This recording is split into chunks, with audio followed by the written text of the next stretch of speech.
We're getting bulletins out of the eastern rebel capital of Benghazi. According to the Reuters news agency, that transitional national council there that is basically leading and governing the rebels has announced that it has dissolved its 14-member council. According to the Reuters news agency, political turmoil in the wake of the murder of the rebel military commander last month. And we'll be following the story and bringing you more on that.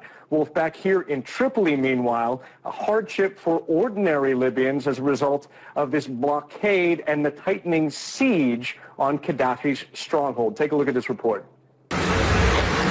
This is what downtown Tripoli looks like on Saturday night.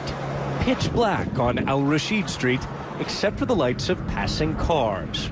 Widespread power outages have plunged entire neighborhoods into darkness.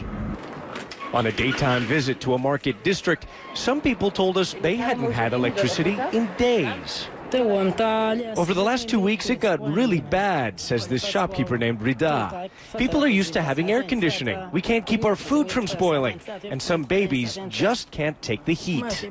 The situation makes the Libyan people angry, bored, get tired from everything. Tripoli's also suffering from crippling fuel shortages, causing huge gas lines and even forcing some drivers to simply abandon their cars. Hope for a reprieve died last week when Libyan rebels somehow captured this Libyan fuel tanker off the coast of Malta. Instead of docking in Tripoli, the Cartagena and its precious cargo of tens of thousands of tons of fuel sailed into the rebel capital of Benghazi on Thursday, flying the rebel flag. Officials in Tripoli are accusing NATO and the rebels of carrying out an act of piracy, charges the alliance denies. With this fuel tanker ship arriving in Libya, thus we would have managed to rationalize the consumption of fuel for at least 3-4 months. And that will lower the pressure on the production. Bread lines. There's no question the international blockade of the Gaddafi regime is making life harder for ordinary citizens, and many here blame NATO. Go, go, go, go, go, go, go. What you do here? Go, go. Maybe if need to, stay away from us and keep it for the Libyans themselves. It will be much better. But in restive neighborhoods like Souk al-Juma, where residents say Gaddafi's security forces have rounded up and arrested hundreds of local men, some Libyans secretly told us they support the campaign to overthrow the man who's ruled the country since 1969. We say, hey, we want the freedom. But freedom from what? Freedom for everything.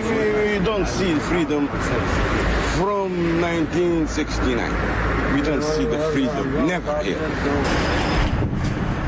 And so the siege of Tripoli continues, with some neighborhoods dark from blackouts, while near nightly airstrikes leave other parts of the city burning.